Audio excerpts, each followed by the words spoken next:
Ya terus terang ya, kalau saya buka waktu SMP saya kelas 1, saya ada yang ngirim surat cinta. Waduh. Saya coba buka di WC. WC dibuka. Di WC dibukanya juga bertiga. Di WC dibuka. Sama teman-teman, ini ada surat apa? Ke WC, saya takut kan. Begitu dibuka saya mau pingsan. Apa? Pernyataan cinta dari seorang perempuan. Mau pingsan? Ya, kenapa? Karena saya takut sama perempuan gitu kan. Aduh, gitu. Masya Allah, saya gini, ngambil pas itu, sendal. Saya turun gini, saya kedorong. Begitu saya lihat ke atas, qadarullah ada kelompok laki-laki pakai ihram keliling ke saya, semuanya berpegang tangan menjaga saya. Sampai suara sama sekali nggak ada. Dan nggak dikenal? Ya dikenal. Yang paling parah itu saya, ya mohon maaf ya, disangka istri saya proyek banyak, proyek ada tapi uang nggak ada. Disangkanya nikah lagi katanya. Akulah para pencarimu ya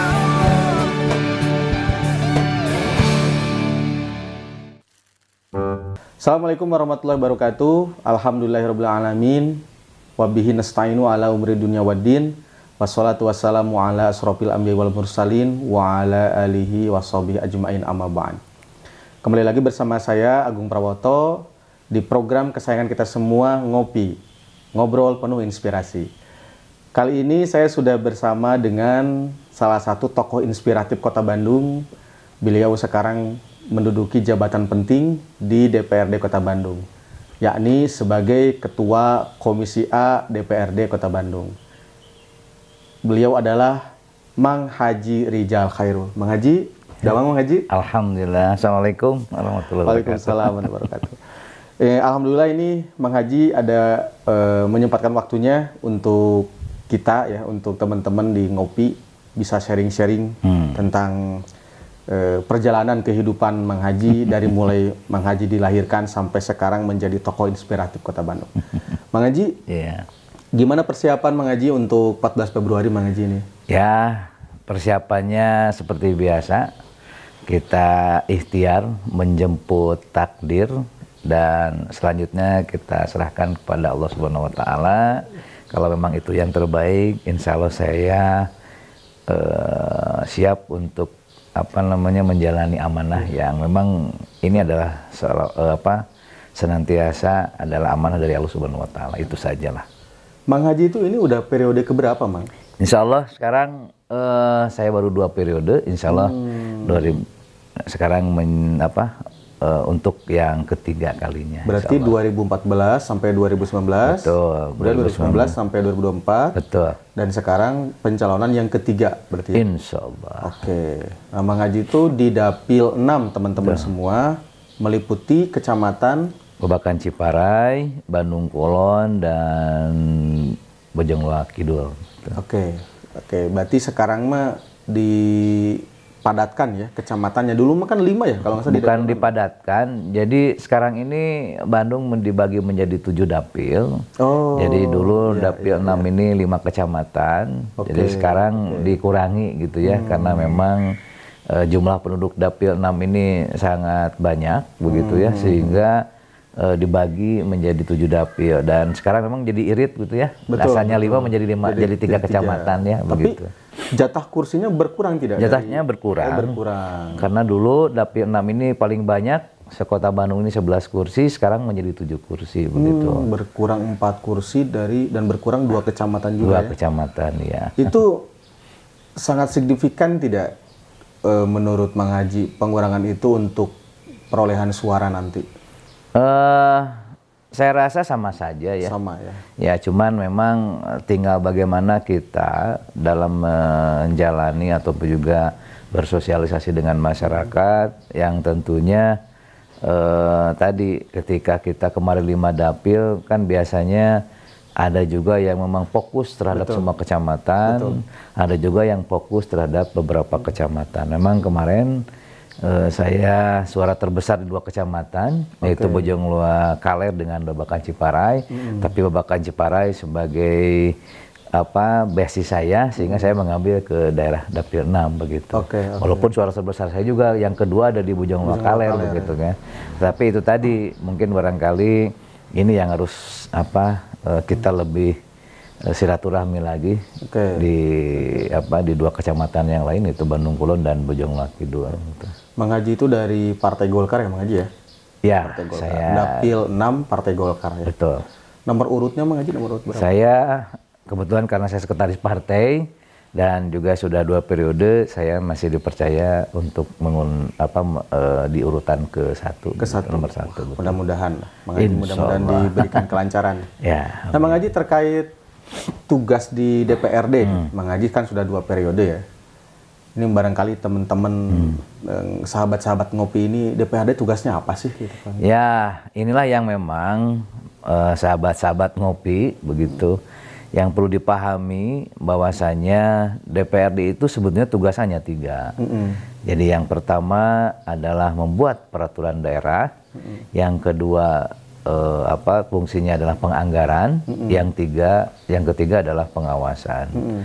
Nah, inilah yang memang kadangkala menjadi ketidaktahuan masyarakat gitu ya. Betul. Bahwa dewan itu seolah-olah banyak duit begitu ya. Padahal dewan ini adalah representasi masyarakat di mana dalam tugas pokok fungsinya adalah tadi dalam segi penganggaran.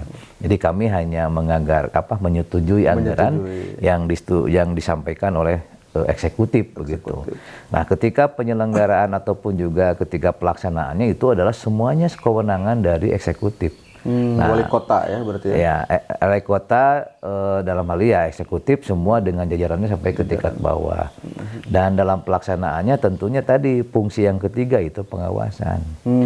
Betul tidak ketika kita menyetujui anggaran itu pelaksanaannya benar tidak. Nah, itu tugas kita juga. Selain memang masyarakat juga sebagai mata kita juga yang tentunya telinga kita juga untuk bisa kalau misalnya ada itu mengawasi juga gitu kan. Nah, seperti itu. Nah, sehingga tadi dalam hal pelaksanaannya kadangkala sepertinya kita gitu kan, padahal pelaksanaannya itu murni semuanya oleh eksekutif. Kita hanya lihat bener nggak ini, kalau nggak kita tegur gitu, seperti itu. Oke. Nah, jumlah anggota dewan itu berapa di Kota Bandung ini? Jumlah anggota dewan saat ini hasil pemilu 2019 ada 50 orang. Itu 50. Sekarang dikuasai oleh PKS dengan 13 kursi. Kemudian posisi kedua oleh Gerindra dengan Gerindra. Posisi kedua Gerindra itu 8 kursi. Kemudian PDIP 7 kursi. Yang posisi keempat oleh Golkar 6 kursi. Kemudian kelima ada Demokrat 5 kursi disusul oleh Nasdem. Nasdem hanya 4 kursi. Kemudian PSI, PKB dan Hanura ada? Tidak ada. Dengan P3 itu P3. Gabung menjadi satu fraksi. Itu ada 6 kursi. 6 kursi. Wow, berarti total 50 ya. 50 ya, betul. Berarti yang diperebutkan juga sekarang itu untuk 2024 juga sama 5. Ya, 50. Masih tetap walaupun 7 kursi 7 dapil kursinya tidak bertambah karena penambahan kursi di suatu daerah itu kalau penduduknya sudah melebihi 3 juta. Oke. Ya, sekarang kan penduduk Kota Bandung baru 2,5 juta begitu. Bang Haji, ini kita flashback ke belakang Mang Haji kecil nih ya. Mang Haji itu asli orang mana sih, Mang Haji? Ya, sebetulnya saya asli orang Bandung ya. Oh, asli. Saya lahir di kalau sekarang bicara kenapa saya mengambil Dapil 6 karena saya lahir di Bojongloa. Kalau dulu kan disatukan antara Bojongloa Kidul dengan Bojongloa Kaler itu satu Bojongloa. Jadi saya lahir di belakang Rumah Sakit Immanuel. Oh, di situ. Di situ ada bidan Mimi. Jadi saya asli di situ. Sehingga makanya saya asli orang Bandung lah begitu ya. Asli Pituin orang Dapil genep. Ya? Betul. Oh, lahir di situ. Berapa bersaudara, Mang Haji? Saya kebetulan dikaruniai orang tua saya dikaruniai 3 bersaudara. Saya anak pertama dan adik-adik saya ada 2 orang perempuan begitu. Oh, Mang Haji berarti satu-satunya laki-laki ya? Satu-satunya pangkasepna gitu. Pangkasepna. Pesaing bapana berarti. Nah, kemudian bagaimana sih masa kecil Mang Haji itu? Apa di Bojongloa memang lama di situ Ya. atau berpindah-pindah? Ya, saya lahir di situ dan kebetulan orang tua saya juga di Lewi Panjang, begitu ya. Jadi dulu memang di sekitar situ saja. Jadi saya di situ sekolah juga di situ, gitu kan. Jadi saya ya lahir di Nyengseret, kemudian rumah saya di Lewi Panjang, memang Nyengseret itu juga jalan Lewi Panjang juga, begitu ya. Dan di lingkungan itu sehingga saya dulu dari kecil itu bolak-balik Nyengseret karena nenek saya di Nyengseret, begitu ya.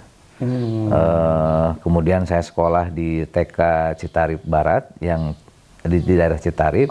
Kemudian sekolah SD-nya di SD Babakan Tarogong 2. Bentar, rumah orang tua di Lewi Panjang tadi tuh? Ya, rumah orang tua di Lewi Panjang. Di Nyengseret? Ya, jadi saya selalu ke sana lah gitu. Kemudian SMP-nya di SMP Negeri 21 dan SMA-nya di SMA Negeri 17. Jadi saya lingkungan di situ aja lah. Nah, kan kalau kita berbicara tentang kepemimpinan, berarti kan di sana ada proses pembentukan leadership ya. Oh ya. Mang Haji itu dari kita jangan ngomongin TK, kalau TK kan terlalu kecil ya, SD lah. Apakah SD jadi ketua murid atau apa gitu?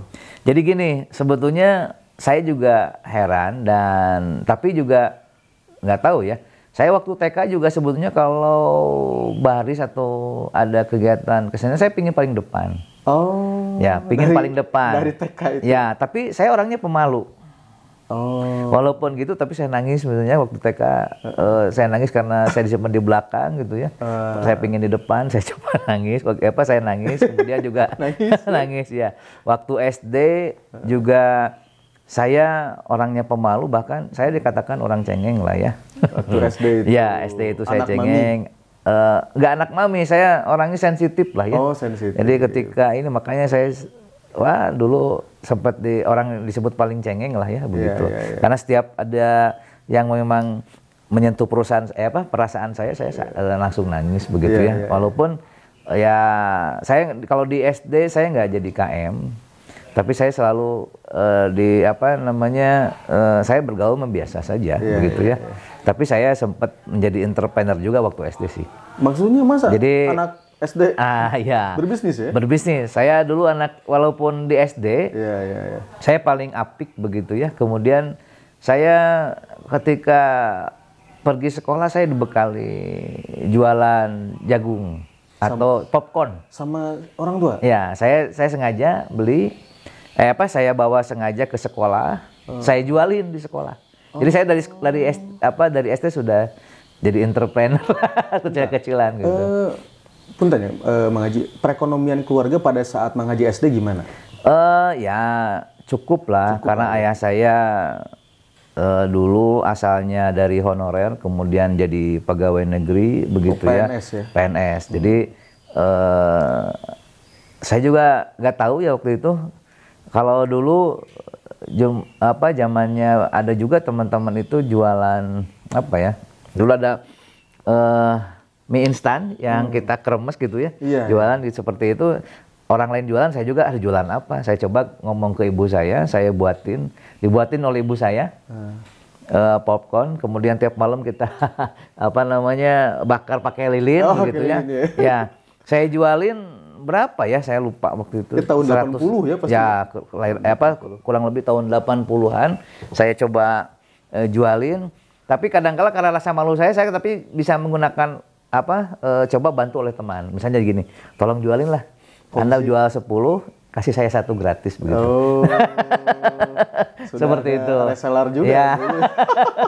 Reseller dan itu memang terus-menerus lah saya coba untuk menjadi entrepreneur begitu. Jadi termasuk di SMA juga saya juga sama begitu. Nah itu masih SD nih, masih SD nih. Tadi kan uang jajan berapa sih dulu? Nah saya itu nggak ingat, saya cuma dikasih kurang lebih 100 rupiah ya mungkin ya. 100 rupiah itu kalau zaman sekarang seminggu itu. Karena saya naik angkot cuma 25.000, 25 rupiah gitu, 50 perak gitu ya. Jadi saya kalau misalnya ini, tapi kadang-kala saya juga nggak tahu ya. Ketika saya naik angkot kan dari Lewi Panjang turun dulu itu kan belok ke Kopo, diturunin, saya tiap bayar malah nggak diterima bayarannya. Karena dekat. Ya nggak tahu ya, saya jadi pas mau bayar udah nggak usah turun gitu. Jadi saya nggak, malah tadi ketika saya jualan popcorn itu, saya pulang sekolah itu suka ngitung hasil penjualan saya. Karena apa? Takut hilang uangnya. Jadi misalnya ini di saku itu misalnya ada 1.000 gitu ya. Saya sambil megang angkot. saku, enggak angkot, saya jalan kaki. Oh, jalan kaki pulangnya. Pulangnya jalan kaki, saya hitung 1, 2, 3, 4 sampai pulang, sampai ke rumah. Karena apa? Saking apiknya saya takut hilang tuh 1 rupiah pun gitu. Saya hitung begitu. Oke, itu disetorkan ke orang tua? Ya, setorkan. Jadi motivasi dulu jualan itu memang tidak disuruh oleh orang tua, tapi keinginan sendiri buat tambah uang jajan intinya. Ya, jadi saya mencoba untuk uangnya juga kelebihannya saya simpan di celengan saya begitu. Oke. Itu hasil jualan itu pernah dibelikan barang apa sih yang paling berkesan? Dulu. Apa ya? Saya lupa sih kalau itu ya. Game enggak ya? Video game gitu? Enggak. Saya kadang-kala dulu karena orang tua saya cukup lah ya, bukan cukup. Maksudnya lihat kalau tetangga waktu itu kan punya Nintendo lah dulu ya. Kemudian punya game gitu, kita hanya liatin aja sebenarnya. Oh, waktu itu. Ya, jadi paling saya senangnya naik sepeda aja lah gitu. Nah, waktu itu Mang Haji, zaman itu kan masih Ebtanas ya? Masih evaluasi belajar tahap nasional ya. Kalau sekarang kan bahasanya UAN. Ya. Ebtanas itu Mang Haji itu cita-cita waktu lulus SD itu pingin ke SMP mana sih cita-cita awalnya? Pingin masuk sebetulnya, nah inilah yang saya kadang tadi saya katakan di awal, saya orang cengeng ya. Saya ditanya sama guru, saya ditanya sama orang tua mau jadi apa, saya nangis. Waktu SD itu? Ya, karena saya tidak bisa mengungkapkan kata-kata. Jadi saya pinginnya misalnya dulu kan, dulu waktu kecil pengen jadi insinyur, pengen jadi sarjana hukum, gitu. Teman-teman kan begitu. Saya memang waktu itu cita-cita memang tetap jadi insinyur dan sarjana hukum sebetulnya waktu itu. Cuman nggak berani untuk mengungkapkan. Jadi ketika katanya malah nangis gitu. Malah ya terus terang lah, saya waktu SMP juga paling takut sama perempuan. Karena saya orangnya malu ya. Jadi kalau misalnya saya lagi jalan, di depan ada teman saya, itu kenal, saya nggak berani nyapa. Saya lebih baik nyebrang dulu, baru disusul, baru nyebrang lagi. Saking nggak maunya untuk ngobrol begitu ya. Introvert berarti ya? Nggak, saya kalau dibilang introvert enggak, tapi karena mungkin saya nggak tahu harus ngomong apa begitu ya. Termasuk ketika ada telepon berdinding sebelah pun saya nggak berani ngangkat. Karena saya nggak tahu harus ngomong apa gitu. Itu perjalanan saya ketika kecil begitu ya. Padahal ketika SMP juga sama. Saya disuruh jadi ketua OSIS, saya kabur. Padahal saya jadi ketua kelas. Saya ketika SMP jadi ketua kelas dari kelas 1 sampai kelas 3. Tapi ketika karena saya ketua kelas, saya dipanggil oleh guru untuk malah jadi saya yang tadinya suruh jadi ketua OSIS, saya kabur. Saya nggak datang gitu ya ketika seleksi OSIS gitu karena nggak mau, saya nggak bisa apa-apa gitu. Saya nolak, bukan nolak, saya nggak datang aja. Ternyata saya dipanggil lagi untuk perwakilan dulu sekarang MPK ya, Majelis Permusyawaratan Kelas. Kalau di pemerintah pusat mungkin MPR-nya gitu ya. Jadi saya panggil 5 orang, nggak jadi ketua OSIS malah jadi ketua MPK. Atau di atasnya ketua OSIS. Iya. Seperti itulah ceritanya begitu ya. Dan ini ya walaupun saya aktif di Pramuka, kemudian juga ini akhirnya ketika SMA juga sama. Saya dari kelas 1 sampai kelas 3 saya jadi ketua kelas begitu ya. Malah jadi ketua OSIS gitu. Waktu SMA? Waktu SMA. Padahal saya juga nggak tahu saya bisa apa gitu kan. Tapi mungkin saya sempat ngomong ke teman sebangku. Begitu ada kakak kelas, ini udah ada KM-nya belum? Saya ngomong ke sebangku. Namanya Dudi. Coba sebentar lagi ini pemilihan ketua kelas, saya yakin saya jadi ketua kelas begitu. Itu ternyata iya, begitu datang kakak kelas, ini udah ada KM-nya belum? Belum. Dicari-cari, udah Rijal, setuju nggak? Semuanya setuju. Saya bilang, aduh saya nggak bisa. Tapi ya itu kepercayaan teman-teman. Jadi Memang saya juga nggak tahu, karena kan kepemimpinan itu kan ada yang memang dibuat, Iya, dibentuk ya. ada yang dibentuk, kemudian juga emang ada dari lahir, begitu kan, dan memang ada juga yang didorong kan gitu ya, Betul. dijadikan begitu. Nah saya juga, Digebruskeun ya. seperti itu. Disuntrungkeun. Jadi saya juga nggak tahu tuh, kepercayaan, termasuk di daerah. Iya, iya, iya. Di daerah, saya juga ketika saya pindah ke Cibolerang, walaupun orang tua saya orang Cibolerang asli ya, orang Cirangrang gitu. Karena orang tua beli di Cibolerang. Jadi saya begitu tahun 92, saya ke Cibolerang, khususnya ke RW 6 Margai Utara. Waktu itu kebetulan mau 17 Agustus. Saya diundang sebagai pemuda, malah terpilih jadi ketua Karang Taruna RW 06. Itu waktu Margai SMA Utara, berarti ya? SMA ya. Saya bilang, aduh, saya itu sempet ya waktu sekolah dulu, waktu SMP, kemudian waktu SMA, SMP lah saya juga, saya pingin pindah sekolah. Kenapa? Karena saya selalu jadi ketua kelas. Aduh, saya pingin, nggak usah lah gitu jadi ketua kelas gitu kan. SMA pun juga sama, saya pingin pindah waktu itu, alasan ditanya sama orang tua, kenapa pindah?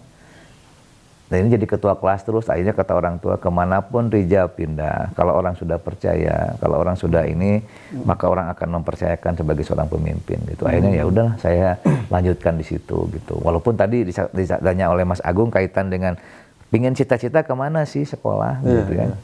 Jadi ketika saya dapat NEM, memang tidak begitu besar.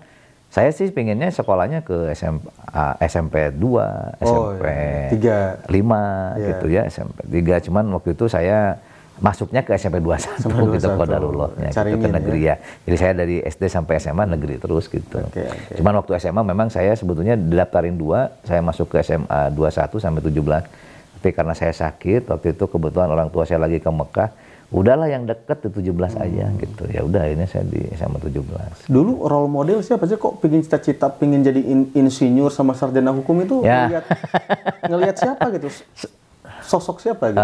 Saya nggak lihat sosok siapa-siapa sih sebetulnya. Cuman karena itu tadi, makanya tadi di awal saya katakan, saya ditanya cita-cita malah nangis gitu. Karena apa? Bingung saya mau jadi apa. Karena apa, teman-teman ada yang pengen jadi sarjana hukum, pengen jadi insinyur, sedangkan saya nggak tahu saya harus jadi apa. Berarti gitu kan. ngikutin temen mungkin pada Ya, saat gitu. itu Tapi saya juga akhirnya ya ketika kuliah juga sama, orang tua mintakan. Tadinya orang tua mengharapkan karena kakek saya seorang tentara, begitu ya. Oh, masuk tentara. Pingin jadi tentara. Saya coba itu cuman nggak lulus begitu ya. Tes juga dulu. Tes juga, saya tes tentara. Tahun berapa itu berarti? Tahun 94 saya Lulus SMA langsung. ya lulus. Ya begitu masih SMA kan, tesnya masih SMA belum itu. Cuman sampai pantauhid, saya mau pantauhid saya nggak lulus begitu ya. Oh, saya udah Pantauhir. renang. Itu waktu itu Tamtama apa Bintara? Oh saya enggak, Perwira? perwira. Itu Masuk akabri. Berarti waktu itu Pantauhir daerah, Pantauhir pusat apa? Enggak, daerah, masih daerah. Panda Ya. berarti ya? Ya, Panda saya udah, wah tes lah segalanya. Punten, Mang Haji Tapi karena apa waktu itu, terus terang, saya itu, ya orang tua saya pingin, jadi diarahkan untuk di tentara, di STPDN dulu, kemudian di teknik sipil. Itu maksudnya. Jadi, kenapa tentara? Supaya dia paling tidak penerus lah, cucu pertama gitu ya dari kakek saya, laki-laki, supaya udah cobain jadi tentara begitu. Cuman qadarullah ketika keluar NEM saya tidak memenuhi angka gitu sebetulnya. Jadi tesnya udahlah, udah nggak masuk NEM-nya gitu. Akhirnya saya berhenti gitu. Jadi tidak lulusnya karena NEM-nya saya tuh sebetulnya gitu. Pingin masuk akabri itu. Ya kan NEM-nya Harus bagus ya. harus bagus lah gitu. Saya kurang waktu itu jadi nggak jadi. Sebenarnya kalau masuk selain akabri bisa mungkinnya kalau masuk Bintara atau Tamtama. Oh bisa. Kemungkinan bisa. lulus sepertinya. Ya? Insya Allah. Tapi itu karena kan kalau akabri itu kan NEM-nya itu harus berapa ya? 40 kalau nggak salah. Tinggi lah. Tinggi lah ya. Saya kurang gitu. Saya hanya 34 kalau nggak salah. Nah, sahabat-sahabat ngopi, jadi tentara itu memang tingkatannya ada yang paling bawah itu sekolah itu Tamtama. Itu nanti kalau lulus pangkatnya itu Palang. prajurit. Prajurit, ya. Prajurit. Kalau Bintara itu pangkatnya itu nanti sersan. Nah, yang paling tinggi itu perwira, yang Mang Haji daftar itu pangkatnya letnan itu. Oh, jadi Jadi itu lah, sempat saya pingin jadi disuruh jadi tentara begitu ya, tapi nemnya tidak memungkinkan, makanya tadinya saya juga ya mau tes lagi tadinya tahun depan, tapi nggak jadi. Gitu. Oke. Nah, keburu kuliah. Setelah tadi saya pingin sedikit ini tentang percintaan ini. Kan ini ngobrol ngopi ini biar sesuatu hal yang memang belum pernah diobrolkan di tempat yang lain kita tanya. Mang Haji, kapan sih pernah punya rasa ke lawan jenis gitu? Ya, normal namanya manusia Mang Haji ya. Betul. Manusia. Jadi gini, saya itu tadi di awal, saya paling takut sama perempuan sebetulnya. Dari SMP tadi ya waktu itu? Ya, saya paling takut. Malah kalau perlu saya sampaikan, ketika saya SMP, ada yang nyamper ke rumah, saya nggak berani nyamperin. Saking takutnya dan nggak bisa ngobrol. Gitu. Oke. Jadi ada yang telepon. Ya terus terang ya, kalau saya buka, waktu SMP saya kelas 1, saya ada yang ngirim surat cinta. Waduh. Saya coba buka di WC. Di WC dibukanya juga bertiga. Di WC sama teman-teman, ini ya surat apa? Ke WC, saya takut kan. Begitu dibuka saya mau pingsan. Apa? Pernyataan cinta dari seorang perempuan. Mau pingsan? Ya. Kenapa? Karena saya takut sama perempuan gitu kan. Aduh. Gitu. Jadi aduh. Ini mencetak, tapi saya udah tahu orangnya siapa. Cuman dia ada tanda tangan gitu ya, inisial gitu. Tapi saya tahu orangnya begitu. Malah ketika SMP pun saya itu ketika SMP juga saya itu kakak kelas ada juga yang nyatain cinta. Jadi saya tuh nggak tahu ya banyak yang Rijal, teteh bogoh ka Rijal seperti itu. Tapi saya nggak tanggapi ya nggak benar gitu ya segala macam gitu. Jadi saya sejak SMP seperti itu nggak saya tanggapi sih ya. Memang kelas 3 saya sempat juga ketika orang yang banyak ya bukan banyak ya, ada yang mengejar saya gitu ya. Saya kelas yang ini saya juga sempat lah kelas 3 coba mendekati gitu ya lawan jenis begitu ya. Tapi setelah beres SMA udah enggak lagi gitu. Fokus kuliah berarti ya waktu enggak, itu ya? Sampai itu SMP. Oh SMP. Ya SMP gitu kan. Itu juga saya nggak tahu ya itu mungkin cinta monyet atau apa, saya juga nggak tahu lah. Nah cuman waktu SMA saya sakit, dia di SMA 18, saya 17 datang juga ke rumah, tapi saya nggak pernah ada komunikasi lagi sih sebenarnya gitu. Jadi ketika SMA saya punya saya ya jatuh cinta lah. Ya wajar ya. Ya saya jatuh cinta kelas 2 walaupun dengan perjuangan begitu ya. Dan bahkan ketika saya ketua OSIS banyak adik-adik kelas yang ya rebutan. Iya, namanya ketua OSIS itu kan.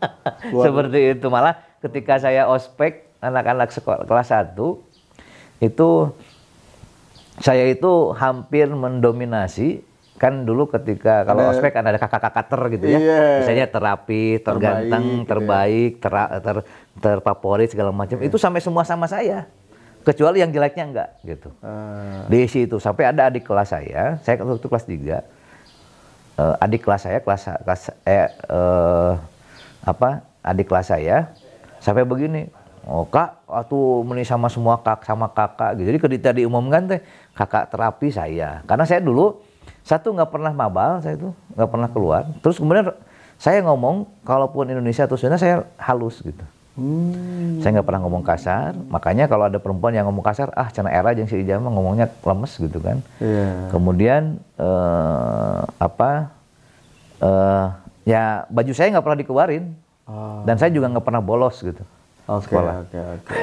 Gitu karena ketua OSIS jadi ya seperti itu gitu jadinya. Nah, Mang Haji, ketika tadi sebelum kita lanjut Mang Haji, ngopi dulu. Oh iya, aduh ini kita kan program ngopi nih Mang Haji.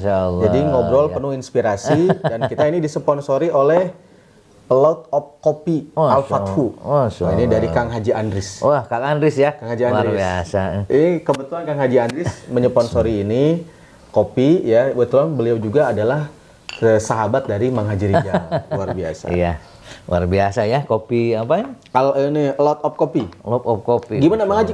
Kopinya tadi enak nggak? Wah, enak banget nih. Luar Saya kan biasa. biasanya kopi tanpa gula nih ya. Iya. Ternyata saya nggak tahu nih Kang Andris punya kopi ini luar biasa Ini nih. lokasinya di DPRD Kabupaten Bandung. Oh gitu ya. Jadi- wah Kang Andris nggak ngotak-ngotak saya nih punya kopi nih. Bisa nanti silaturahmi kan? Ya insya Allah kan. Nah ini jadi acara ngopi ini disponsori oleh 5 sponsor. Yang pertama ada Lot of Coffee, Kang Haji Andris, kemudian ada Taruna Beton. Oh tahun Itu betul ya. adalah Kang Mas Haji Purnomo, Masya dia pengusaha Indramayu.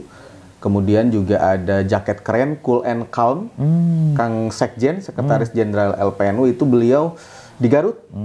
Di Garut, beliau di Bandrek.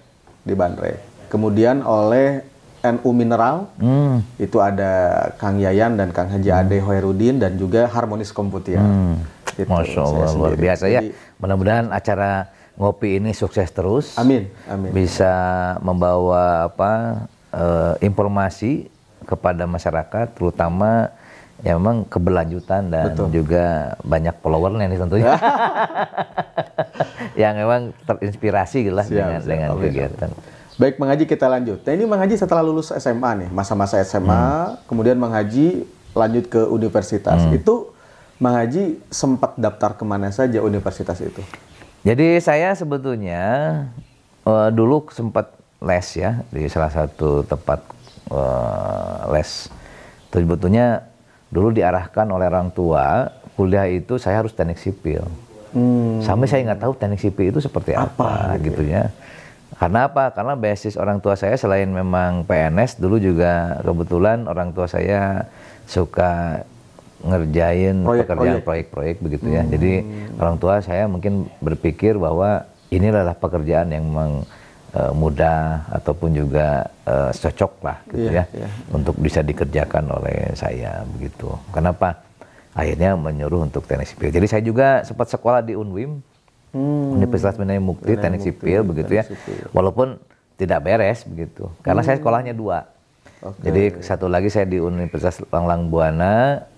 Tadinya saya ngejar untuk jadi PNS.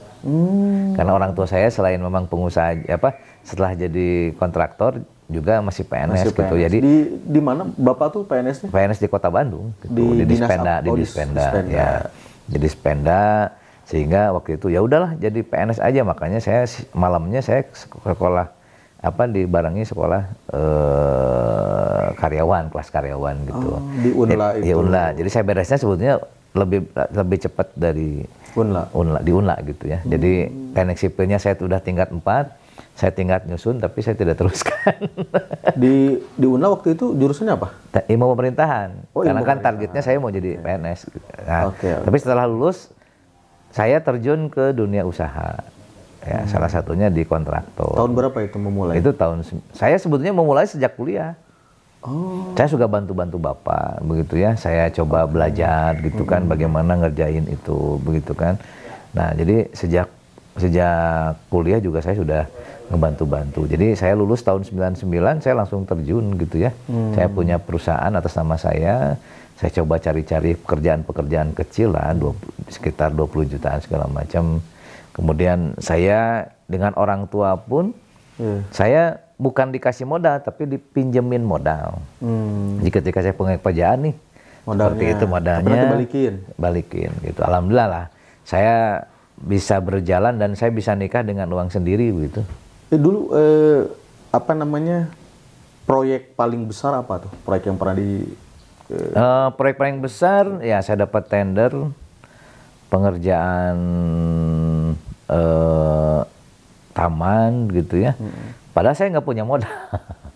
Saya modal nekat. Akhirnya apa? Karena di dalam dokumen kontraknya boleh mengajukan DP, ya saya mengeluarkan DP aja lah, tanpa malu. Yang penting saya bisa ngerjakan gitu. Jadi ada kemudian jadi saya kebanyakan sih ngerjakan di pemerintahan tuh ngerjakan perbaikan kecil lah, kelurahan gitu, kecamatan. Ketika memang waktu itu saya dapat pekerjaan, kemudian saya bikin ruang kelas gitu, sekolah-sekolah, kemudian trotoar, jalan, seperti itulah. Berarti intinya mah maju lah ya perusahaan yang Mang Haji rintis ini ya. Ayo Mang Haji, pernah rugi nggak sih? Wah, sering. Saya orangnya percayaan begitu ya. Saya 2 kali rugi. Berapa nominal? Bukan rugi. Kalau bisa disebutkan nominal. Wah, lumayan besar sih ya. Makan saya lebih ketika dipercaya oleh seseorang, ketika saya untuk dapat pekerjaan itu begitu ya. Saya sempat jatuh tahun 2004 saya kurang lebih 700 juta begitu ya. Saya sempat kehilangan ya semangat begitu ya. Kemudian jadi saya itu sampai begini, biasanya kan saya kan ke Mekah tahun 2003. Saya 2003 punya historis keajaiban yang saya pernah alami begitu ya. Dan saya kadang-kala begini, orang biasanya kan orang pulang-pulang Mekah dari Mekah ekonomi mah tambah banyak gitu ya. Nah, saya diuji oleh Allah ketika pulang dari Mekah 2003, saya 2004 itu saya kena musibah. Satu, ada yang masuk ke rumah, diambil semua perhiasan isi segala macam, kurang lebih tahun 2004 itu.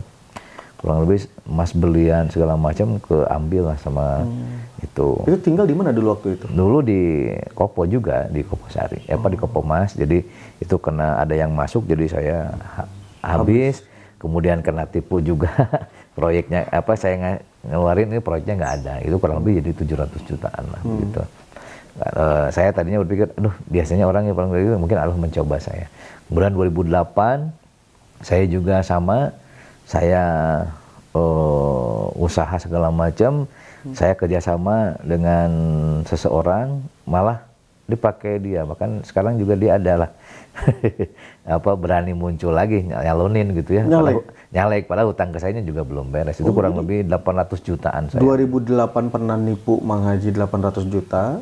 Enggak, jadi dia kerjasama dengan saya, uang saya, modal saya dibawa, untungnya juga dibawa.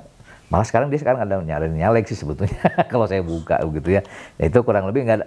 Kalau dari dia sih cuman kalau sama-sama untung bisa lumayan lah ya.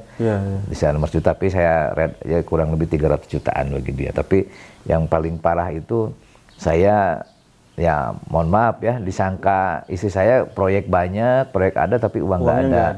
Disangkanya nikah lagi katanya.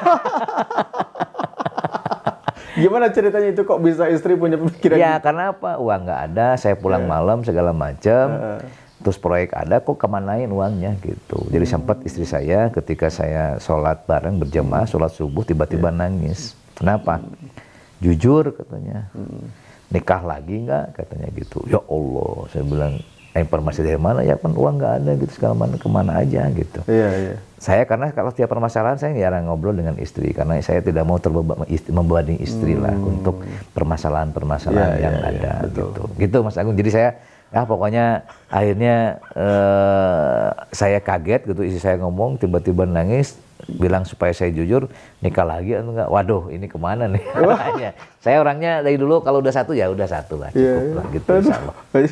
Ketika masa suram itu tuh uang nggak ada ya, maksudnya ketipu tadi ya, dibawa kabur sama temen, istri berpikiran Mang Haji itu nikah lagi ya, karena betul. Uang nggak ada, uang nggak ada wajar segala macam ya. Mungkin kalaupun saya, kalaupun itu ada di posisi saya mungkin sama-sama juga seperti itu. Ya sempat saya nggak kehilangan lah, banyak yang lagi segala macam yang sambil beginilah. Yang saya sedihnya itu uangnya tidak dipakai sama saya. Iya pasti kan dibawa orang gitu. Iya. Terus ada juga saya juga pinjam ke orang lain, akhirnya nagih ke saya gitu kan. Seperti itu. Banyak hal yang memang saya sempat down lah ya. Berarti kalau seperti itu Mang Haji melunasinya ke orang saya melunasi. Besar itu Mang Haji? Ya lumayan. Jadi saya coba cicil gitu ya. Oke. Ada pekerjaan juga, misalnya saya kerjain, saya ngutang ke material gitu ya. Ketika beres, si orang yang punya, saya kan kerjasama. Si orangnya bilang ini rugi katanya gitu. Cairnya ke perusahaan dia. Asalnya pakai perusahaan saya. Begitu beres, perusahaannya diganti, cairnya ke sana ya sudah, saya nggak bisa apa-apa. Sedangkan ke material belum dibayar, ya saya harus bayar gitu. Saya tidak melakukan membayar yang tidak saya ambil begitu. Itulah pengalaman pahit saya sampai saya ya mohon maaf ya, saya pergi pagi pulang malam untuk apa? Satu, menghindar karena saya banyak yang nagih begitu. Karena yang saya itu gini, mau dibayar pakai apa? Kemudian tapi uangnya juga nggak dipakai sama saya kan begitu. Sehingga saya pulang malam jam 11 gitu kan, pergi jam 6 gitu kan. Karena saya coba gimana sampai saya kehilangan arah lah. Kehilangan arah, kesana kemari nggak jelas datang kemana, malah saya juga sempat sedih ketika mungkin istri saya lihat dompet saya kosong, diisiin dompet untuk beli bensin motor gitu. Seperti itu. Oh, dulu pakai motor kemana? Oh, saya pakai motor. Pakai motor kemana-mana sambil nggak puguh kemana perginya itu gitu. Mengaji tuh nikah tahun berapa sih? Saya nikah tahun 2001. Oh, 2001. Berarti 25 tahun ya usia Ya. 25 nikah ya? Ya, beres sekolah ya. Okay. Saya punya uang, langsung saya coba melamar dan ya uang yang saya hasilkan dari pekerjaan saya kasih untuk saya sudah punya mobil sebelum nikah itu. Jadi kemudian saya juga nikah dengan uang mas kawin yang dari hasil keringat saya sendiri begitu. Seperti itu. Nah, kemudian ya qadarullah saya juga bisa pergi haji tahun 2003 dan mendapat pengalaman spiritual yang mungkin ya orang nggak bisa, mungkin jarang juga orang yang bisa merasakan ada kejadian spiritual yang memang luar biasa. Itu saya kaitan bahwa Allah itu ada. Betul. Dan memang Allah itu Maha Agung lah begitu seperti itu. Oke. Mengaji putra pertama lahir tahun berapa itu? Saya lahir tahun 76, 17 Oh enggak, maksudnya putra... putra saya yang paling besar tahun 2004 ya. Oh, jadi dari nikah itu 3 tahun ya menunggu? Ya, kebetulan waktu itu istri saya... Memang program? Enggak, Program. di program, karena istri saya masih kuliah. Oh. Masih kuliah, karena saya pengen istri saya juga sarjana, ya saya tunggulah. Jadi ketika skripsi, saya baru disuruh buka. Jadi sebetulnya produk Mekah juga sih, tapi nggak jadi. Jadi saya 2003 akhir itu saya kan ke Mekah. Iya. Tadinya saya pingin produk Mekah, datang ke Bandung keluar lagi. Jadi begitu pulang saya 2 kali keluar istri baru di tahun 2003 itu pulang dari Mekah, KB-nya dibuka. Jadi ketika sidang itu lagi hamil istri saya. Jadi saya memang di KB kurang lebih 2,5 tahun. Jadi Mas Agung, saya perlu cerita nih untuk sebagai inspirasi ya. Kaitan tadi saya katakan 2003 saya ke Mekah. Saya ada kejadian yang memang itu menjadi, saya rasa karena ini ngopi tadi ya. Tentunya ada inspirasi yang perlu menjadi historis, di mana memang keesaan atau juga kebesaran itu memang Allah itu ada. Jadi qadarullah waktu itu saya lagi lempar jumroh nih. Saya pergi ke Mekah bersama istri saya. Dan itu pun perginya juga qadarullah. Istri saya diongkosin oleh orang tuanya. Saya ongkos sendiri. Waktu itu kan kalau ke Mekah gampang ya. Tidak menunggu lama. Jadi daftar itu dari itu juga bisa. Berapa dulu? Masih ingat nggak? Kurang lebih 25 jutaan lah ya, 20 jutaan, 25, 28 lah. Jadi saya itu waktu itu sudah mau didaftarkan tapi uangnya belum ada. Saya begitu ini hari Kamis waktu itu, istri saya sudah daftar, saya belum karena uangnya nggak ada. Kata bapak saya untuk supaya membentengi Ijal harus ke Mekah dulu. Supaya apa? Kalau sudah haji mah pirahku balik baong lah gitu kasar nama. Jadi akhirnya saya disuruh daftar haji walaupun uangnya belum ada. Hari Kamis saya ditelepon oleh teman saya karena lagi pencairan waktu itu. Jal, sini hari Rabu saya belum cair, hari Kamis juga belum, hari Kamis sore saya ditelepon oleh teman saya. Jal, ini alhamdulillah saya dapat SP2D. Alhamdulillah, berarti saya jadi. Ketika itu hari Jumat saya ke bank, saya cairin, saya langsung bayarin ke bank untuk daftar haji. Akhirnya tadinya istri saya, wah kalau Enggak, itu mas saya nggak mau pergi, masa saya sendiri gitu ya. Ya qadarullah memang saya bilang gini, kalau besok nggak cair berarti saya nggak jadi pergi gitu.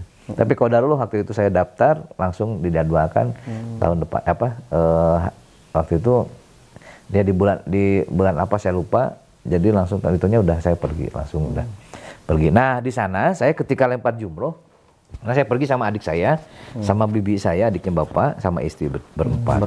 Ketika lempar jumroh kita pegangan beriringan ke depan begitu ya. Ketika habis lempar jumroh, kita keluar sama istri. Adik dan bibi saya nggak ada. Kemana tuh? Saya nggak tahu, pan itu beriringan semua. Begitu saya keluar,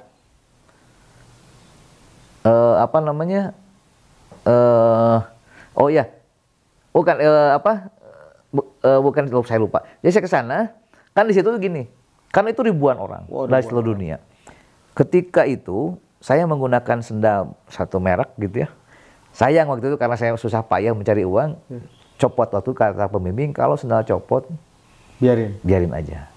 Karena saya lebar sayang begitu ya. Lebar gitu ya. Saya lupa. Begitu hilang saya masuk lagi. Itu saya lupa, mohon maaf ya. Jadi saya masuk, begitu keluar adik saya nggak ada sama bibi saya. Akhirnya saya masuk lagi nyari. Sendal saya copot satu. Karena desakan, copot satu, saya ambil. Mau ambil satu lagi saya jongkok. Qadarullah waktu itu keinjek-injek. Bukan. Ada sekelompok orang yang tiba-tiba itu mengelilingi saya. Setelah mengelilingi saya, nggak ada suara sangat sepi. Kemudian saya lihat sampai beberapa detik kenapa saya katakan keajaiban? Karena itu beberapa detik seperti kalau di video itu di pause gitu. Hening semua.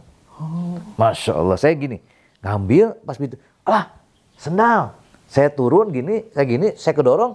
Begitu saya lihat ke atas, qadarullah ada kelompok laki-laki pakai ihram keliling ke saya, semuanya berpegangan tangan menjaga saya. Sampai suara sama sekali nggak ada. Dan nggak dikenal. Ya dikenal. Siapa gitu ya? Itu mungkin beberapa detik lah. Begitu saya ambil sendal, saya lihat ke sana, saya sempat gini, kan itu nggak mungkin lah, itu lagi Haji Akbar lagi. Bukan ribuan, jutaan gitu kan. Jutaan ya. Itu kan saya di bawah, kalau sekarang kan bertingkat, kan di bawah. Walaupun waktu itu ada satu di atas, saya di bawah. Itu semuanya ke sana, saya lagi Haji Akbar. Begitu saya gini, saya sempat gini.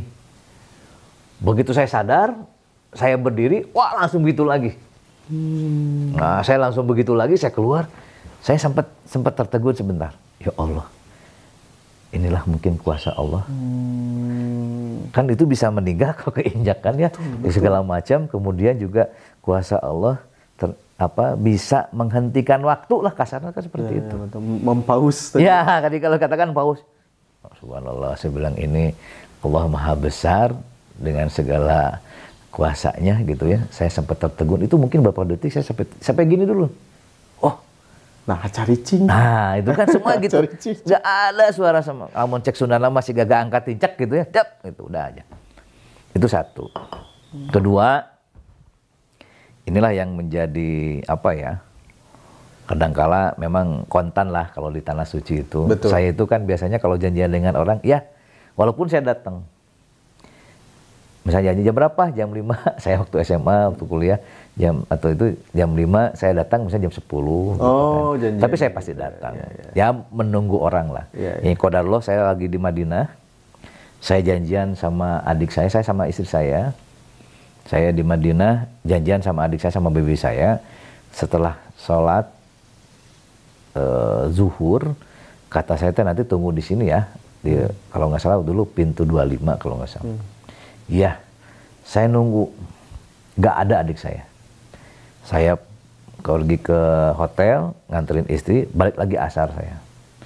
Habis asar nggak ada, saya balik lagi ke hotel. Saya nyari ke rekan-rekan yang sekamar, saya nyari ke rekan-rekan yang lain. Saya nanya adik saya, bibi saya nggak tahu, nggak ada yang lihat dan yang nggak tahu. Dulu HP belum terlalu ini ya dulu ya? Ada HP ada. Ada HP. Saya bawa HP waktu itu, cuman saya aja yang bawa. Oh adik enggak? Enggak. Oh ya repot sih kalau kayak Udah gitu kan, udah gitu, saya kagetnya apa? Diamanatan oleh orang tua, diamanatan oleh semuanya bahwa apa namanya nitip awas gitu ya, ini adik sama bibi. Kenapa ada kejadian? Satu, ada yang dibawa kabur oleh supir taksi waktu itu.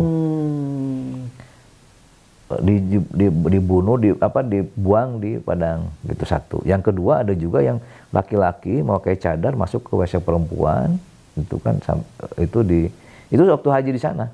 Saya kaget. Jadi saya ada kejadian-kejadian seperti itulah ya. Jadi saya takut ya, alah hilang, takut ada yang nyulik atau hilang atau kemana gitu ya. Pikiran saya wah udah nggak karuan lah gitu.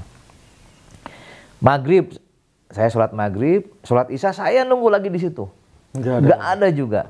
Ke hotel nggak ada. Adik saya itu sama bibi itu.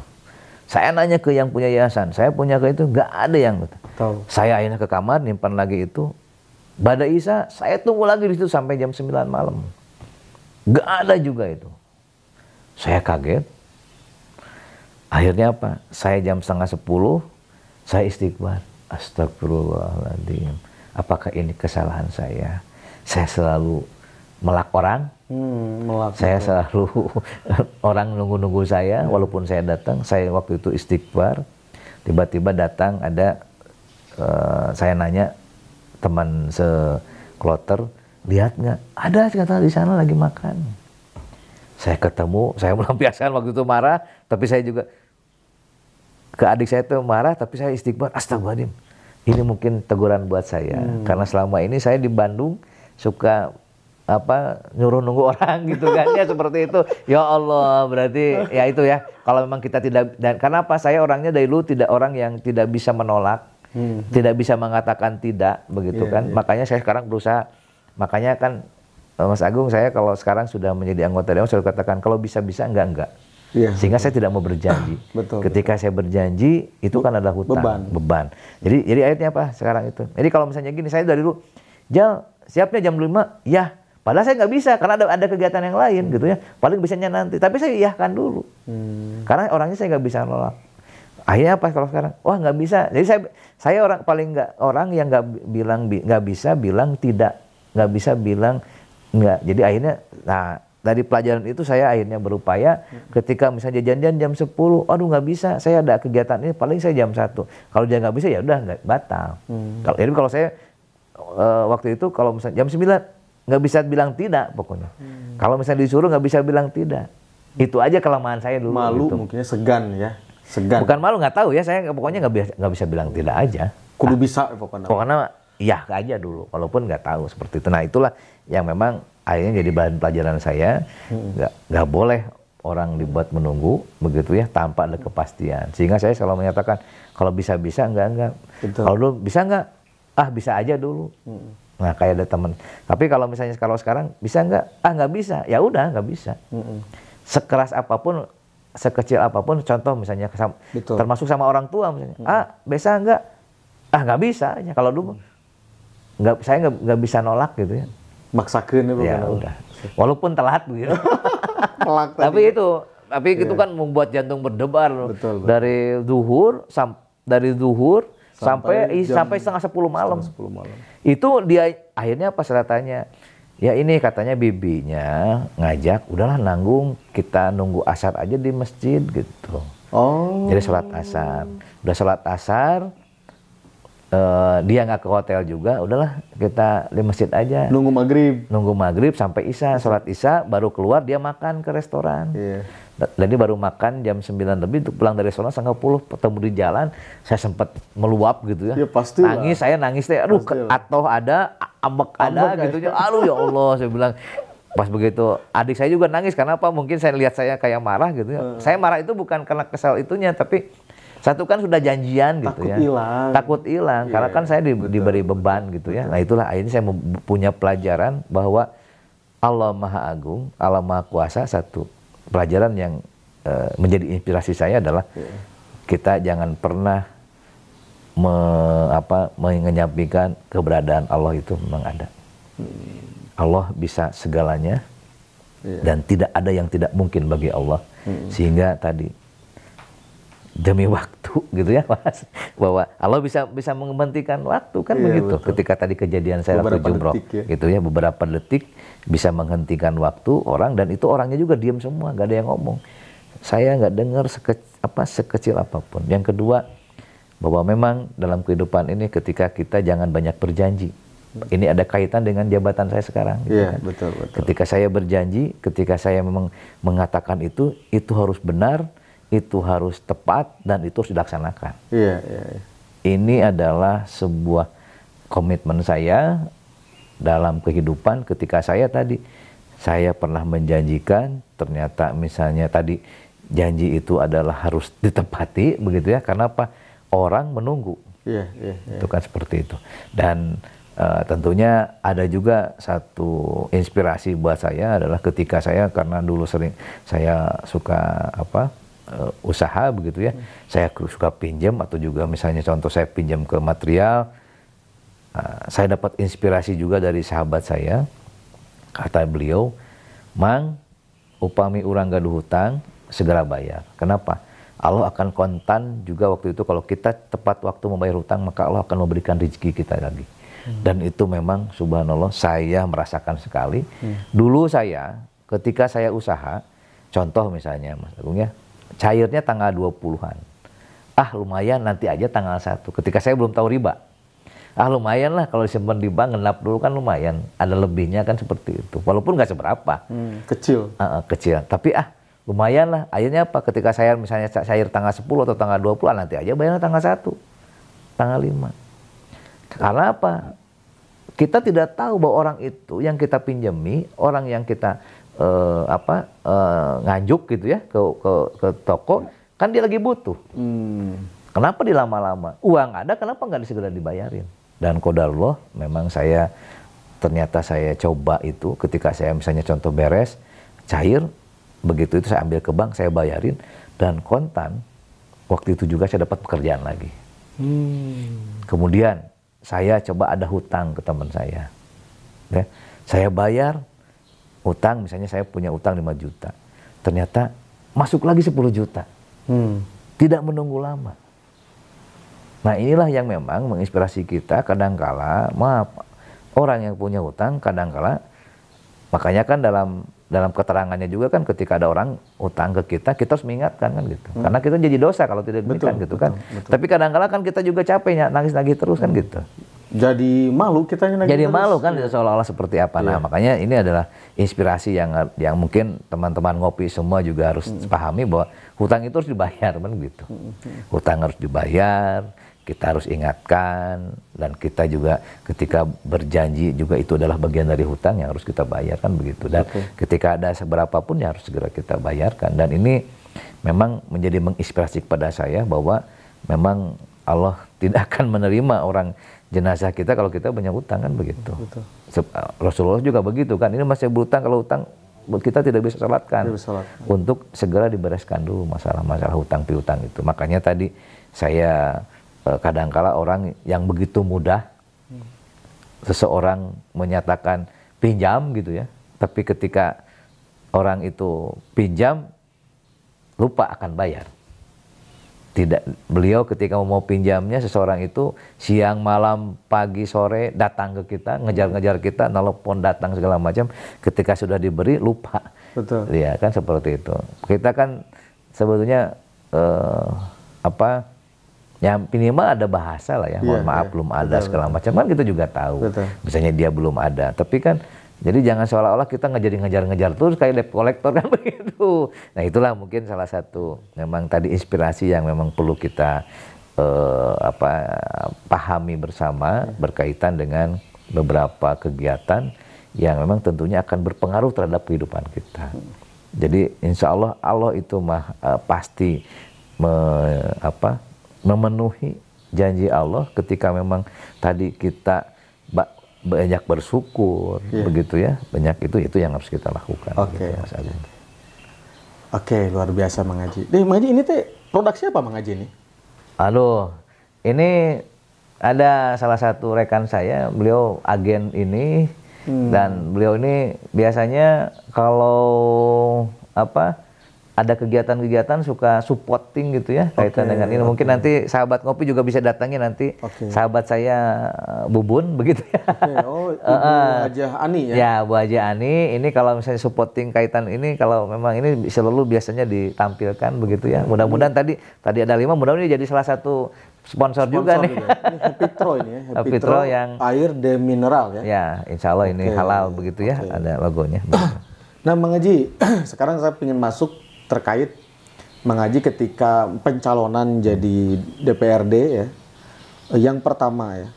Itu prosesnya gimana Mang Haji? Kan Mang Haji kan maksudnya itu yang pertama biasanya kan deg-degan ya. Terus target suara berapa, kemudian mencapai suaranya berapa gitu. Tapi sebelum itu saya ngopi dulu ya. Oh iya, siap Mang Haji.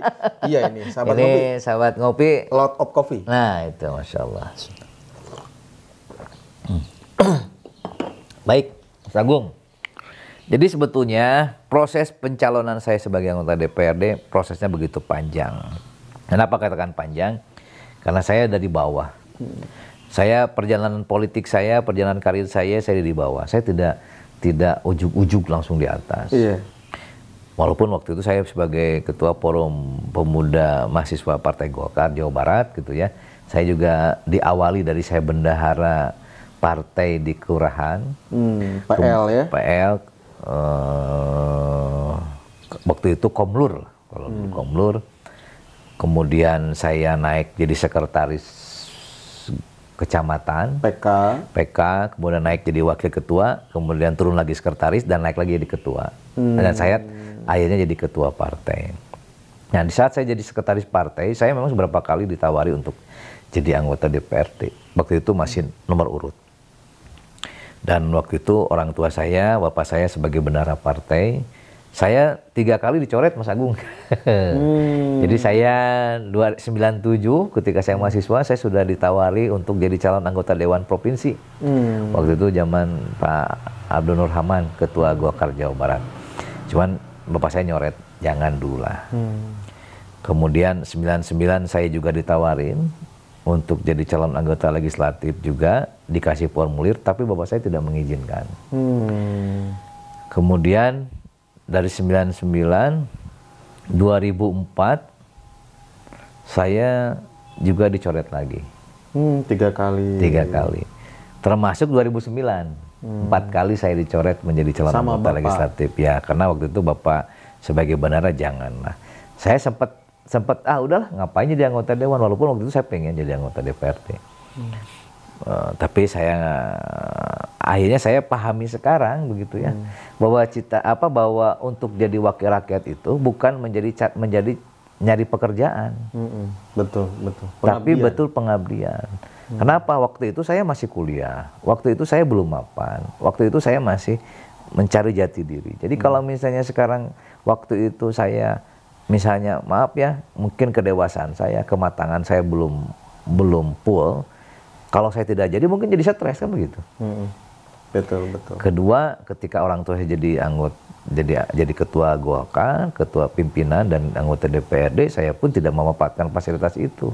Kenapa? Saya lepas dari semua hal yang memang kaitan dengan urusan pemerintahan. Karena saya tidak mau memanfaatkan fasilitas orang tua. Mentang-mentang bapaknya jadi anggota dewan, saya jadi nyari-nyari kerjaan. Malah saya enggak. Jadi saya lepas pekerjaan di pemerintahan. Jadi saya nyari pekerjaan-pekerjaan di swasta gitu.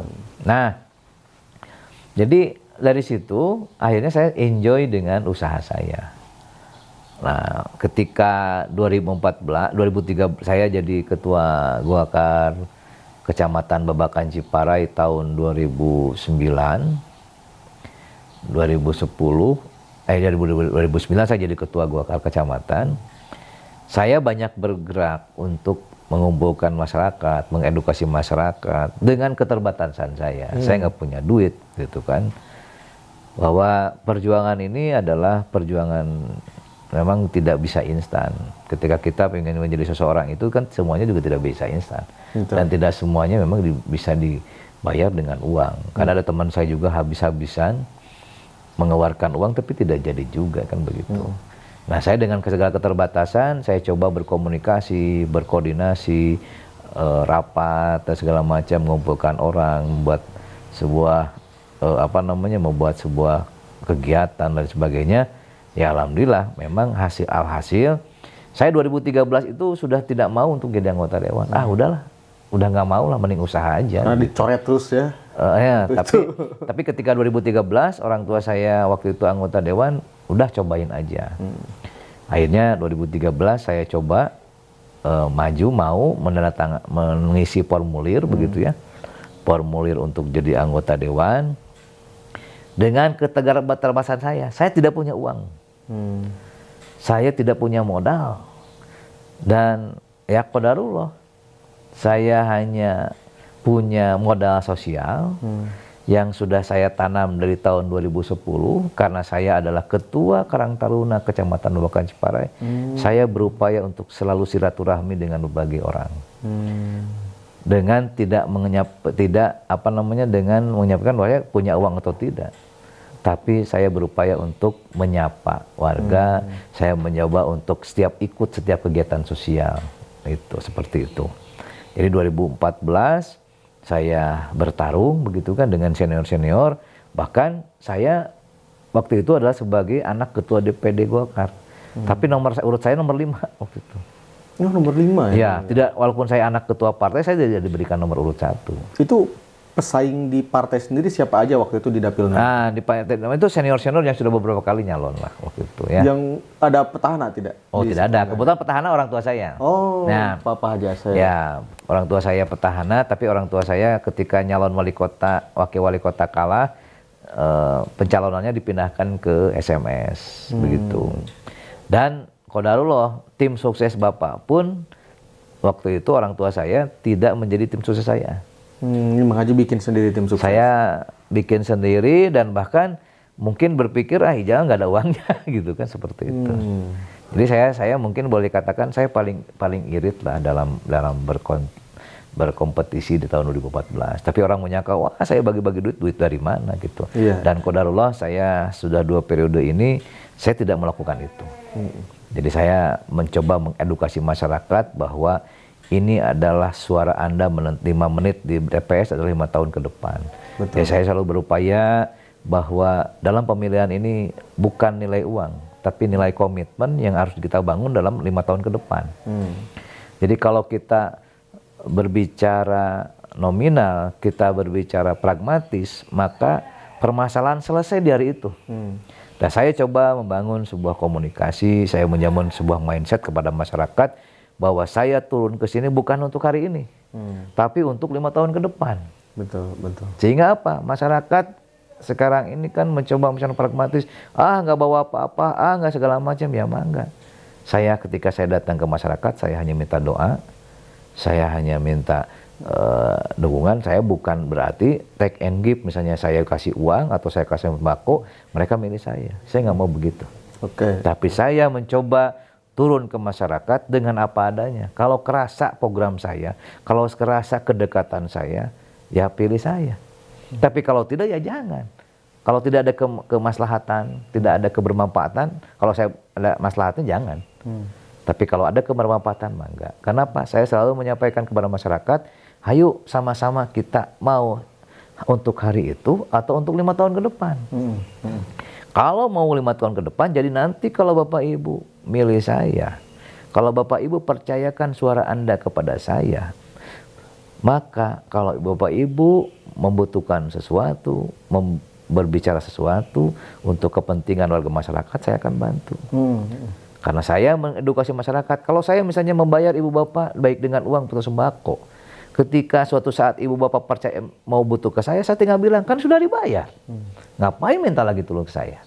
Betul. Seperti itu. Nah itulah yang memang harusnya dilakukan oleh semua orang kaitan dengan pemilihan ini gitu ya. Bahwa edukasi terhadap masyarakat, mindset masyarakat. Karena apa? Kalaupun toh sekarang dengan menggunakan hal yang seperti itu, mereka berpikir milih mah orang gitu kan, tidak efektif juga. Tapi kalau sentuhannya hatinya tertentu, kemudian masyarakatnya juga percaya, akhirnya apa? Oh iya, saya butuhnya Rijal itu bukan untuk hari ini saja gitu, tapi untuk 5 tahun ke depan. Betul. Tapi kalau butuh hari ini saya bisa saja.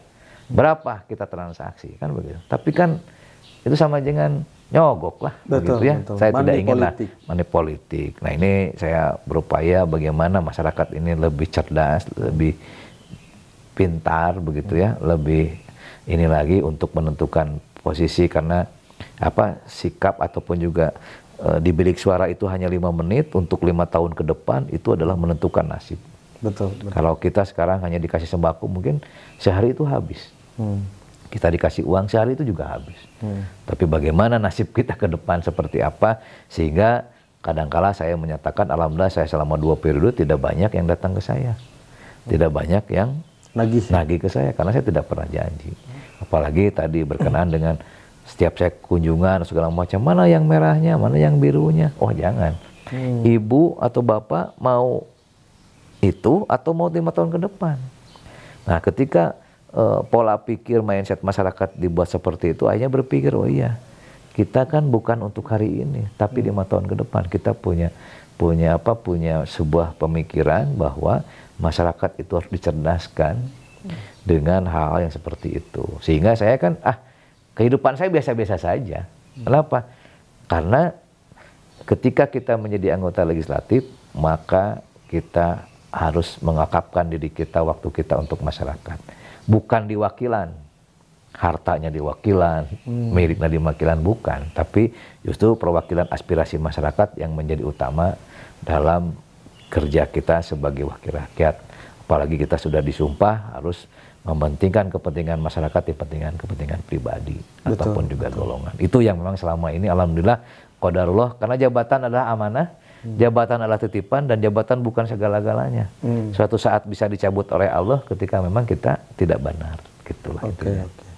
Nah, Mang Haji sekarang tadi itu perjalanan ya ketika sebagai anggota dewan tuh harus bagaimana gitu kan, seperti itu kan. Tadi target suara berapa sih dulu? Oh iya, saya lupa. Sebetulnya saya awal 2014 mencalonkan dengan segala keterbatasan dan juga biaya begitu ya. Saya hanya coba ikhtiar. Memang target sih tinggi ya, kurang lebih pinginnya waktu itu 10.000 lah ya. 10.000 sampai 15.000, bahkan tim saya waktu itu mentargetkan untuk di kecamatannya saja bisa 5.000 lah gitu. Kemudian saya waktu itu kan hanya ada di 5 kecamatan dan saya fokus di Bacip yang sudah saya kerjakan. Jadi ketika saya jadi ketua Golkar kecamatan, saya diperintah oleh DPD Golkar untuk melaksanakan karakter des. Konsolidasi dan karakter des. Apa karakter des itu apa? Jadi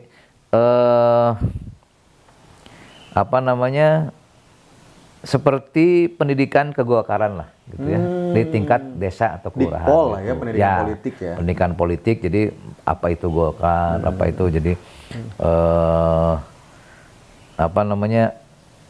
saya buat kegiatan tahun 2010 karakter des di 6 kelurahan. Dan pesertanya alhamdulillah waktu itu kurang lebih dengan kemandirian Partai Golkar waktu itu. Sekarang kalau dulu makan enak, kalau makan terpisah. Itu saya pesertanya 200 sampai 250 per kelurahan. Tahun 2010, dan saya coba berkomunikasi dengan berbagai keterbatasan saya. Jadi saya sebarkan stiker saya. Dari saya itu stiker saya sudah tersebar itu tahun 2010 sebetulnya. Tapi belum pakai baju Golkar gitu, belum? Pakai Golkar. Oh, pakai Golkar. Ya, maksudnya itu saya sebarkan ke kurang lebih peserta 200 sampai 250 per kelurahan. Itu terjadi beres, saya sebagai ketua partai Dan qadarullah ketika saya maju tahun 2014 di pemilu Babakan Ciparai, saya tidak bagi-bagi apa-apa, hanya perjuangan, dan itu suara saya di Babakan Ciparai 1578. Berarti kalau itu kan berbanding lurus dengan tadi ya, kalau misalnya antara 200 sampai 250 kali 6 kan 1500 lah gitu ya. Itu. Dan memang kemudian di yang lain saya banyak kegiatan di Astana Anyar, di Bojong Wakaler, segala macam. Bahkan Astana Anyar ditargetkan 5.000, saya hanya dapat 990, tidak 1.000. Di Bojong Wakaler juga saya banyak kegiatan di sana, karena tim saya banyak di sana, saya dapat berapa ya, 1.200 segala macam. Seribuan. Jadi total saya sebenarnya dari target saya itu paling tidak tadinya berharap mudah-mudahan bisa 10.000, saya hanya dapat 4.700. Dan itu alhamdulillah sudah mengantarkan Mang Haji ya menjadi DPD. Dan memang perbedaannya jauh dengan yang di bawah saya, padahal itu senior-senior semua. Ya. Dari posisi kedua oleh senior saya, itu saya bedanya 2.000. 2.500, 2.000 lah gitu ya. 2.000-an lah bedanya. Jadi jauh. Jadi saya posisi persatu dengan nomor urut 5. Nah, posisi keduanya adalah nomor urut 1, bedanya 2.000-an. Kemudian nomor 3 bedanya jauh lah, ke sana mah jauh lah begitu ya. Jadi saya satu-satunya anggota ketua Golkar kecamatan yang jadi anggota dewan waktu itu. Jadi semuanya yang jadi dari 6 dapil itu semuanya nomor 1. Saya nomor urut 5, terus yang lain semua pada wakil ketua yang jadi. Ada yang sekretaris, ada yang wakil ketua. Saya satu-satunya ketua Golkar kecamatan yang jadi anggota dewan waktu itu. Bukan pengurus partai. Yang lain mah pengurus DPD kota. Pengurus DPD kota. Karena saya ketua PK waktu itu. Berarti prestasi tersendiri ya. Ya, jadi saya itu paling muda di Partai Golkar yang jadi, kemudian yang lain itu. Itu juga sempat mencuat, wah Rijal pakai duit ya mana? Duit dari mana saya gitu kan? Betul. Tadi saya katakan kan dari awal saya ke dalam keadaan terpuruk gitu kan, saya rugi. Tahun 2009 saya mencari jati diri lagi, dan ketika maju saya juga kan ya sudah pasrah, kalau jadi ya alhamdulillah, kalau enggak juga nggak apa-apa gitu. Karena apa? Dengan segala keterbatasan. Saya tidak punya uang, saya terbatas segala macam, tapi qadarullah banyak yang membantu saya. Ya bantunya baik doa, kemudian juga ada juga yang memang menyumbang gitu, nyumbang kaos misalnya kan gitu. Ada juga yang nyumbang apa namanya spanduk gitu segala macam, dengan segala keterbatasan. Dan saya juga qadarullah saya sangat bersyukur punya sahabat, punya tim yang memang tidak matre. Jadi bukan sukses tim, tapi benar-benar tim sukses. Kan kebanyakan orang sukses tim. Timnya yang sukses. Timnya sukses. Seperti itu, dewannya yang gagal gitu kan. Jadi saya sampai saat ini alhamdulillah punya tim yang solid sampai hari ini, yang memang betul-betul secara sukarela, secara ini untuk memperjuangkan dan mendorong saya. Saya tidak pernah mengiming-imingi mereka apa. Tidak money oriented lah ini. Tidak money oriented gitu. Sehingga saya dengan segala keterbatasan 2014 saya jadi anggota dewan. Tidak banyak menjanjikan, sehingga tidak banyak yang datang sampai hari ini. 2019 suara naik ya, 5.000 ya, 5.000 lebih ya. 2019 saya naik dengan segala keterbatasan juga, gitu kan? Kenapa? Karena saya 2019 ini naik dari 4.700, saya menaik menjadi 5.500 2019. 800 ya. Ya. Dan perbedaannya dengan urut berikutnya lebih banyak lagi. Saya bedanya 3.500. Dengan yang nomor 2 ya, di jadi dapil urut, yang sama. Ya, di dapil yang sama, nomor urutan kedua suara terbanyak itu saya bedanya 3.500, sekarang lebih jauh begitu. Seperti itu. Jadi sebetulnya tidak banyak yang saya targetan, yang pasti tadi saya hanya ingat dan juga bukan nasihat ya, yang disampaikan oleh istri saya. Jadi istri saya tahun 2013, istri saya nanya ke saya apa tujuan mencalonkan dan sebagainya. Tadinya istri saya tidak mengizinkan, Mas Agung. Kenapa tidak mengizinkan? Karena saya lagi usaha gitu, ngapain jadi dewan begitu. Tapi karena ini pengabdian, saya mencoba untuk meyakinkan istri saya, tapi saya mengeluarkan 3 syarat. Apa syaratnya? Yang pertama, sok katanya diizinkan, tapi yang pertama, Omat jangan buat janji, jangan berjanji-janji lah gitu. Kenapa? Janji itu hutang, janji itu harus dibayar. Kalau ayah berjanji, maka tadi kalau hutang kan harus dibayar. Gitu. Yang kedua, kalau sudah jadi harus amanah, jangan tergiur, jangan mau apa yang menjadi yang tidak diperbolehkan. Yang ketiga apa? Karena kan dulu sempat mencuat ya, anggota legislatif itu diinformasikan di televisi, di media suka main perempuan begitu ya. Bahkan katanya kalau di pusat itu ada yang suka udah tahu-tahu dimasukin aja perempuan itu ke kamar-kamar gitu. Karena istri saya itu saya sampaikan, Omat kalau ayah dipercaya sebagai anggota dewan jangan nikah lagi.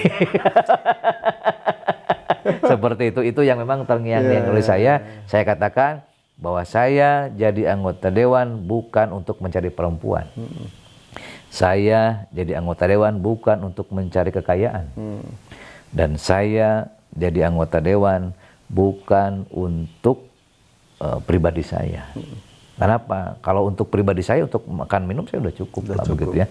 Tapi makanya saya selalu berupaya kebermanfaatan saya terasa, kebermanfaatan saya ada manfaatnya buat warga masyarakat, sehingga tadi bicara hal yang tadi itu menjadi amanat saya yang harus saya pegang, gitu kan.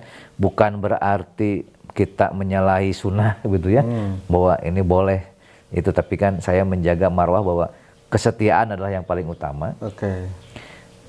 Komitmen juga adalah yang paling utama, amanah yang memang itu harus saya laksanakan sebagai wakil rakyat, yang memang itu yang menjadi prinsip saya. Terutama tadi saya juga kadang sekarang setelah jadi diamanatkan tidak berpikir dia milih saya atau tidak. Ketika dia butuh bantuan, ya saya harus bantu kan begitu. Walaupun ada tim saya juga, kalau saya ada yang minta bantuan ke saya, dia berpikir, wah tolong dibantuan, dia mah golongan ini, dia mah itu, dia itu. Saya nggak berpikir begitu. Selama saya dibutuhkan oleh masyarakat, ya mah nggak. Urusan pilihan tergantung hati nurani masing-masing kan begitu. Karena saya tidak berpikir ke sana. Yang penting, paling tidak saya bisa berbuat masyarakat, dirasakan oleh masyarakat dan dibutuhkan oleh masyarakat. Terlepas banyak yang berkata, Mang Haji itu mah jangan dibantu karena dia tidak milih Pak Haji, tidak milih Mang Haji. Dia mah partai anu. Oh, kenapa? Dia warga saya. Dia harus saya bantu. Dia ada kesulitan. Masalah pilihan kan balik lagi kepada dia. Kalau dia terasa ke saya mungkin milih saya, kalau enggak ya sudah nggak apa-apa. Yang penting saya sudah berbuat baik terhadap dia. Saya tidak butuh dia membalas saya. Yang pasti kebermanfaatan saya dirasakan oleh warga masyarakat. Itu saja prinsipnya saya itu. Jadi sehingga saya sekarang turun juga di daerah saya di sini. Dulu tidak banyak yang milih saya di sini. Padahal saya warga sini. Saya akhir di sini. Saya rumahnya di sini.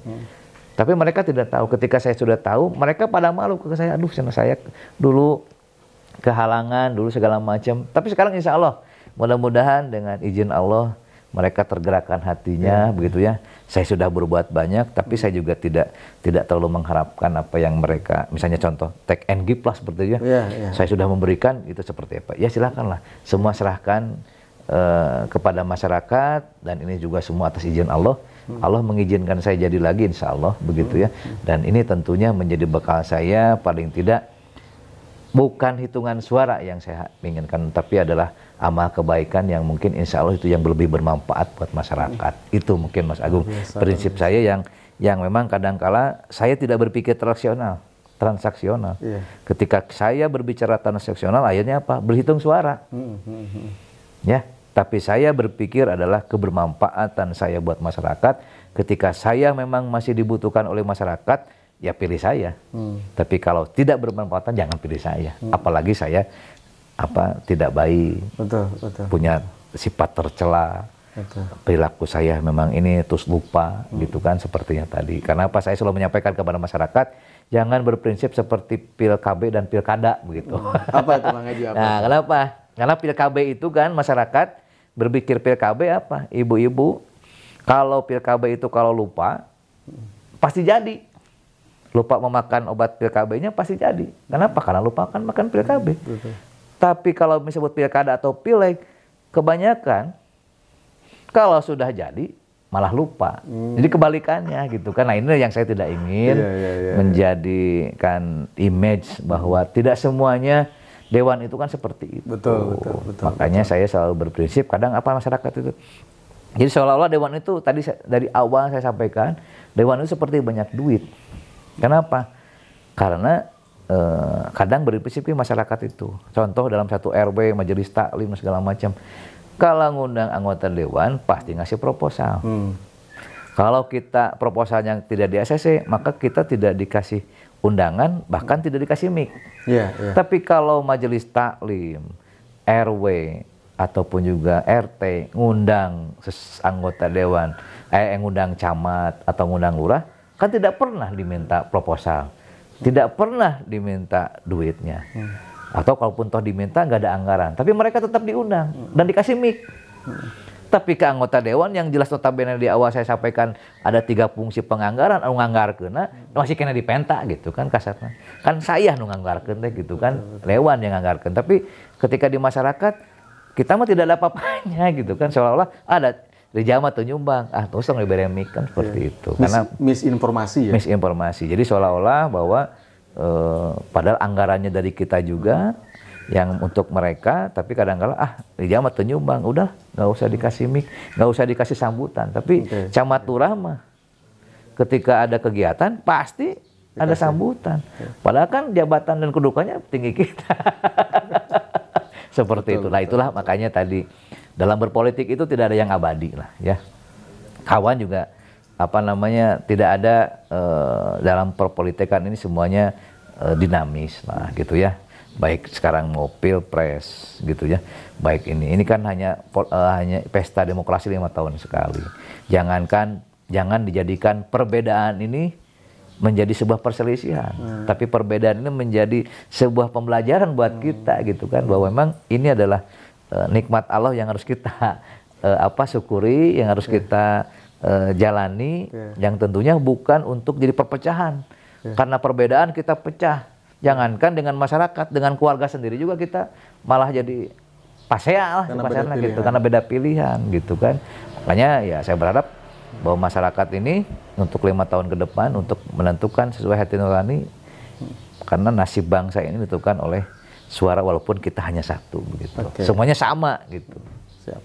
Yang terakhir mengaji, Komisi A itu meliputi apa saja sih? Oh iya. Yang terakhir. Belum tadi lupa nggak apa-apa. Di awal. Jadi qadarullah memang saya dipercaya oleh partai untuk menduduki di Komisi A, dan qadarullah dari berbagai fraksi yang ada di DPRD itu saya dipercaya menjadi ketua komisi.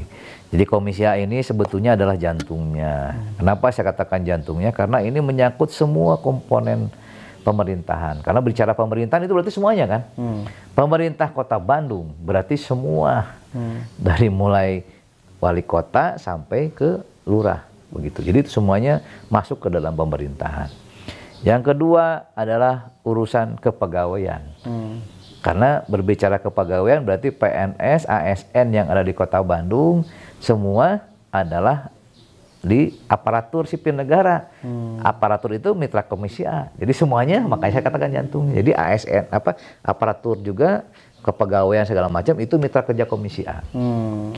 Kemudian urusan keamanan dan ketertiban. Jadi secara vertikal maupun horizontal kita memang urusan masalah keamanan dan ketertiban tentunya itu kalau misalnya di kedinasannya kita tentunya bersama Satpol PP gitu ya, masalah keamanan ketertiban.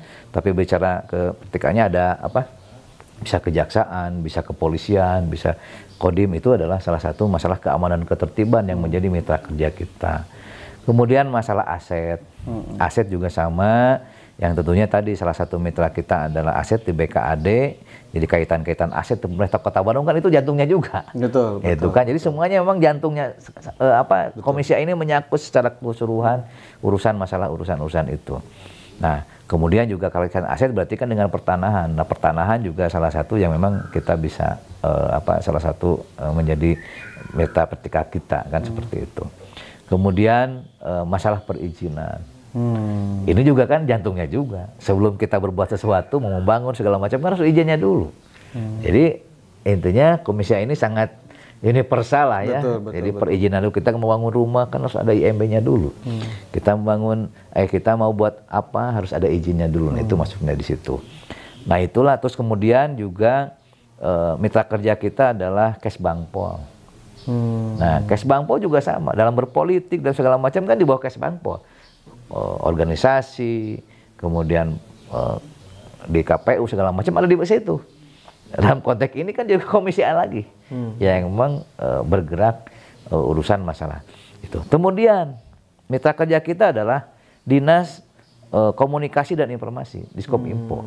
Ini kan yang memberikan informasi terhadap semua kan. Humas ya berarti. Ya? Jadi bukan humas tapi Kominfo, jadi komunikasi dan informasi gitu. Jadi itu juga ada di kita. Kemudian masalah kerjasama daerah, itu juga di komisi A.